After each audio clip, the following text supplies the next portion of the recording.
तो दोस्तों, अगर आप भी रोज़ रोज़ एक ही तरह का नाश्ता खा खाकर बोर हो चुके हैं और आप चाहते हैं कि आज कुछ नया ट्राई किया जाए जो कि खाने में बहुत ही ज़्यादा टेस्टी और हेल्दी हो और बहुत ही कम ऑयल में बनकर तैयार हो, कम मेहनत में इंस्टेंटली बनने वाला नाश्ता हम सभी को पसंद होता है। तो आज मैं आपके लिए लेकर आई हूँ ऐसे नाश्ते की रेसिपी जिसे आप एक बार बनाकर खाएंगे तो बार बार बनाना चाहेंगे। तो चलिए फ्रेंड, बिना किसी देरी के फटाफट से इस नाश्ते को बनाना स्टार्ट करते हैं।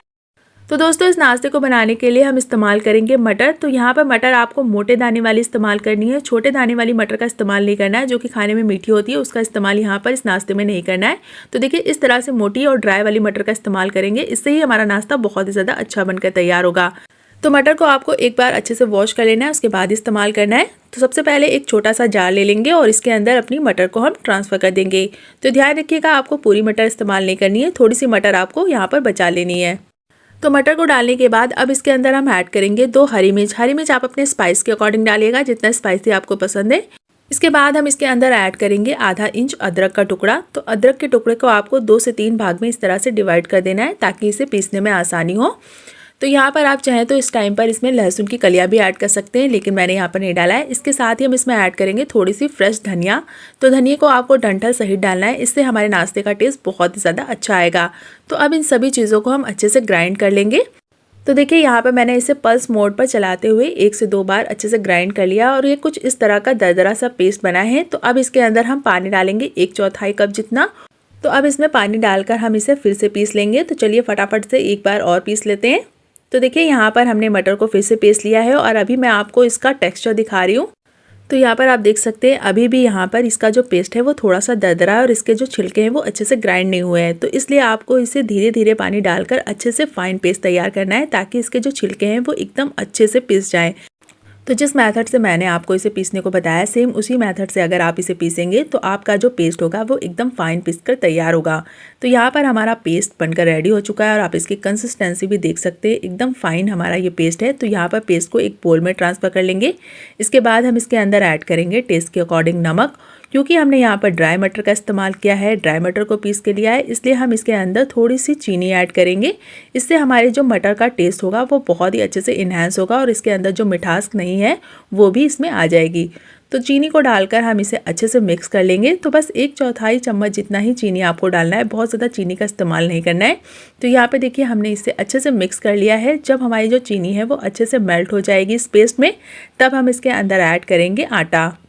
तो आटे को अच्छे से छान लेना है, उसके बाद ही इस्तेमाल करना है। तो यहाँ पर हम इसके अंदर ऐड करेंगे 1.5 कप जितना छना हुआ आटा। तो बस इतने से ही आटे में हमारे बहुत सारे नाश्ते बनकर रेडी हो जाएंगे। तो इससे ज़्यादा आटे का इस्तेमाल इस नाश्ते के लिए नहीं करना है। तो यहाँ पर इसी पेस्ट से हम अपने आटे को लगाएंगे, इसके अंदर एक्स्ट्रा पानी वगैरह कुछ भी ऐड नहीं करेंगे क्योंकि हमने मटर को पीसते समय उसमें पानी ऐड किया था। तो इसी के मॉइस्चर से हमारा आटा काफ़ी अच्छे से बाइंड हो जाएगा। तो देखिए, यहाँ पर ये थोड़ा सा ड्राई हो रहा है आटा। तो अब इसके अंदर हम थोड़ा सा बाकी बचा हुआ पेस्ट भी ऐड कर देंगे। तो बस धीरे धीरे करके आपको पेस्ट को डालते जाना है और अपने आटे को अच्छे से बाइंड करते जाना है। और इस नाश्ते का टेस्ट इतना ज़्यादा अच्छा आता है कि आप इसे किसी भी सब्जी या फिर किसी भी अचार के साथ खा सकते हैं या फिर आप इसे ऐसे भी खा सकते हैं, बहुत ही ज़्यादा टेस्टी बनता है। तो देखिए, यहाँ पर हमने आटे को अच्छे से बाइंड कर लिया है। तो अब इसे बाइंड करने के बाद 1 से 2 मिनट के लिए अच्छे से नीट कर लेंगे ताकि हमारा जो आटा है वो अच्छे से सॉफ्ट हो जाए। तो आटे को आपको बहुत ज़्यादा सॉफ्ट भी नहीं रखना है और बहुत ज़्यादा हार्ड भी नहीं रखना है। जैसे हम नॉर्मल चपाती बनाने के लिए आटा लगाते हैं, सेम उसी तरह से आपको इस आटे को लगाना है। अगर आपको लग रहा है कि पेस्ट में पानी ज़्यादा हो गया है तो आप आटे की क्वांटिटी को बढ़ा सकते हैं, लेकिन आपको आटा इसी तरह से लगाना होगा। तो देखिए, यहाँ पर हमारा आटा लगकर तैयार हो चुका है। तो आटा ऊपर से ड्राई ना हो, इसके लिए हम इसके ऊपर थोड़ा सा ऑयल अप्लाई कर देंगे ताकि इसके ऊपर कोई भी ड्राइनेस ना आए। तो अब इसे हम 2 से 3 मिनट का रेस्ट दे देंगे ताकि हमारा जो आटा है वो अच्छे से सेट हो जाए। जब तक कि हमारा आटा सेट हो रहा है, हम फटाफट से अपने नाश्ते के लिए दूसरी तैयारी कर लेंगे। इसके लिए हम एक बोल ले लेंगे, एक छोटी सी कटोरी। इसके अंदर हम ऐड करेंगे 2 टेबल स्पून जितना कॉर्नफ्लावर। कॉर्नफ्लावर की जगह आप चाहें तो मैदे का भी इस्तेमाल कर सकते हैं। तो जितना हमने कॉर्नफ्लावर लिया था उसके अकॉर्डिंग हम इसके अंदर ऐड करेंगे 2 टेबल स्पून जितना मेल्टेड घी। अगर आपके पास घी नहीं है तो आप इसकी जगह पर ऑयल भी डाल सकते हैं, बस आपको सरसों के तेल का इस्तेमाल नहीं करना है यहाँ पे। तो यहाँ पर आप रिफाइंड ऑयल डाल सकते हैं या फिर वनस्पति घी या फिर देसी घी। तो सब 3 ऑप्शन है आपके पास, आप कुछ भी ऐड कर सकते हैं। तो आटे और तेल या फिर घी को आपस में अच्छे से मिक्स कर लेंगे और एकदम इस तरह का पेस्ट तैयार कर लेंगे क्रीमी।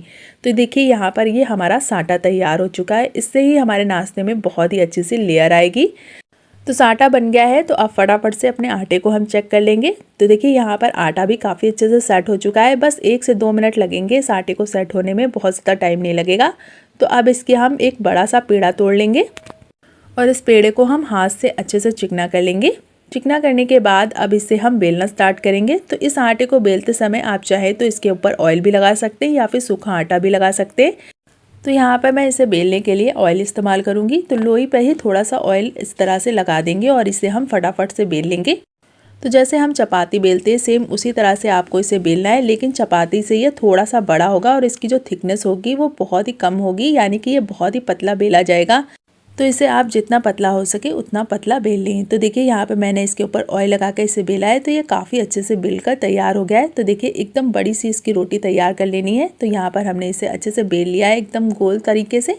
तो यहाँ पर आप रोटी की थिकनेस देख सकते हैं, एकदम पतली सी हमने रोटी बेली है और कहीं से ही आप देख सकते हैं इसके कॉर्नर फटे भी नहीं है, एकदम स्मूथ हमारा ये आटा है। तो अब हमने जो अपना साटा तैयार किया था उसे हम ले लेंगे और थोड़ा सा साटा हम इस तरह से रोटी के सेंटर में रखेंगे और हाथों से या फिर ब्रश की हेल्प से जिस तरह से आप इसे लगा सकते हैं इस तरह से आप इसे चारों तरफ रोटी के लगा दीजिएगा। एकदम अच्छे से आपको इसे लगाना है, इससे ही हमारे नाश्ते में बहुत ही अच्छी सी लेयर आएगी और खाने में ये बहुत ही ज़्यादा टेस्टी लगेगा। रोटी के चारों तरफ साटा लगाने के बाद अब इसे हम फोल्ड करेंगे। तो फोल्ड करते समय आप देखिएगा इस तरह से आपको इसे फोल्ड करना है और अब हमने जो इस तरह से फोल्ड किया है उसके ऊपर वाली साइड पर भी हम थोड़ा सा साटा लगाएंगे ताकि हमारी जो लेयर है वो अच्छे से खुले। तो देखिए इस तरह से आपको हाथों से इसे अच्छे से लगा देना है। इसके बाद अब आपको इसे रैप कर लेना है। तो इसे आपको एक के ऊपर इस तरह से ओवरलैप कर देना है और अब इसे हम इस तरह से बेल लेंगे। कॉर्नर वाली साइड को इस तरह से हल्का सा फैलाते हुए अब इसे हम बेलेंगे। तो बेलते समय भी आप चाहें तो इसके ऊपर सूखा आटा लगा सकते हैं, लेकिन मैंने यहाँ पर इसके अंदर ऑलरेडी थोड़ा सा ऑयल लगाया था, इसलिए हम यहाँ पर कुछ भी अप्लाई नहीं करेंगे, इसे इस तरह से बेल लेंगे। तो इस तरह से आपको चारों कॉर्नर को अच्छे से बेल लेना है, एकदम पतला बेलना है, जितना पतला हो सके उतना पतला बेलिए, उससे ही हमारा नाश्ता बहुत ही ज़्यादा अच्छा बनता है। तो साइड को हमेशा चेंज करिए, चेंज करके ही आप इसे ईजिली बेल पाएंगे। अगर आप इसे एक ही डायरेक्शन में बेलेंगे तो आपका जो नाश्ता है वो अच्छे से शेप में नहीं आएगा। तो देखिए इस तरह से आपको एकदम स्क्वायर शेप में इसे अच्छे से बेल लेना है।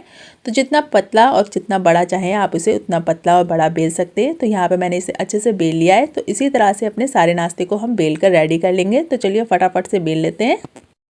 तो फ्रेंड्स हमने अपने सारे पराठों को अच्छे से बेल लिया है। तो अब इन्हें हम सेक लेंगे। तो सेकने के लिए आप चाहे तो नॉन स्टिक पैन या फिर नॉन स्टिक तवे का इस्तेमाल कर सकते हैं, या फिर आप इसे लोहे के पैन भी या फिर लोहे के तवे पर भी सेक सकते हैं। क्योंकि इस नाश्ते को हम बहुत ही हेल्दी तरीके से बना रहे हैं और इसमें कम से कम ऑयल का इस्तेमाल करेंगे, इसलिए हम यहाँ पर नॉन स्टिक पैन का इस्तेमाल करें, क्योंकि नॉन स्टिक पैन में बहुत ही कम ऑयल में हमारा खाना या फिर नाश्ता बनकर तैयार होता है। तो देखिए यहाँ पर हमने पराठे को पलट दिया है और हल्का सा ऑयल लगा दिया है। आप चाहें तो ऑयल या फिर घी किसी भी चीज़ का भी इस्तेमाल कर सकते हैं और इसे इस तरह से हल्का सा प्रेस करते हुए दोनों साइड से सेक लेंगे। तो गैस की फ्लेम एकदम मीडियम रखेंगे, मीडियम फ्लेम पर इन पराठों के सेकेंगे, क्योंकि हमारे जो पराठे हैं वो बहुत ज़्यादा पतले हैं, इसलिए आपको इसे एकदम हाई फ्लेम पर भी नहीं सेकना है और बिल्कुल लो फ्लेम पर भी नहीं सेकना है। अगर आप इसे लो फ्लेम पर सेकेंगे तो आपके जो पराठे हैं वो बहुत ज़्यादा हार्ड बन जाएंगे, इसलिए आपको थोड़ा सा मीडियम फ्लेम पर इन्हें सेकना है। अगर आप भी चाहते हैं कि आपके जो पराठे हैं वो एकदम सॉफ्ट, नरम, मुलायम, मुट्ठी में आ जाने वाले बने, तो आप इसी तरह से इन पराठों को सेकिएगा एकदम मीडियम फ्लेम पर। इससे आपके जो पराठे हैं वो बहुत देर तक सॉफ्ट रहेंगे। तो देखिए कितने फूले फूले, टेस्टी और हेल्दी पराठे बनकर तैयार हो गए हैं। तो फ्रेंड्स बनकर रेडी हो चुके हैं हमारे मटर के ये बहुत ही ज़्यादा टेस्टी, हेल्दी और बहुत ही ज़्यादा सॉफ्ट, मुलायम पराठे। आप देख सकते हैं कि कितने ज़्यादा सॉफ्ट और कितने ज़्यादा लेयरी है। अभी ये थोड़े से गर्म है और देखिए कितनी अच्छी सी परत इनकी खुल गई है, क्योंकि हमने इसके अंदर साटा अप्लाई किया था, इसलिए ये बहुत ही ज़्यादा लेयरी बनकर तैयार होते हैं और बहुत ही ज़्यादा सॉफ्ट रहते हैं। तो यहाँ पर मैं आपको इसे तोड़ कर भी दिखा रही हूँ। तो देखिए कितने ज़्यादा सॉफ्ट हैं, बस हाथ लगाते ही टूट जाएँ। तो अगर आपको हमारी आज की ये वीडियो में कुछ भी पसंद आया हो तो इस छोटे से चैनल को एक लाइक ज़रूर दीजिएगा और हमें सपोर्ट करने के लिए सब्सक्राइब भी ज़रूर कीजिएगा। मिलते हैं नेक्स्ट वीडियो में ऐसी ही नई मज़ेदार रेसिपीज़ के साथ। तब तक के लिए अपना ख्याल रखें। Bye bye and take care and thanks for watching.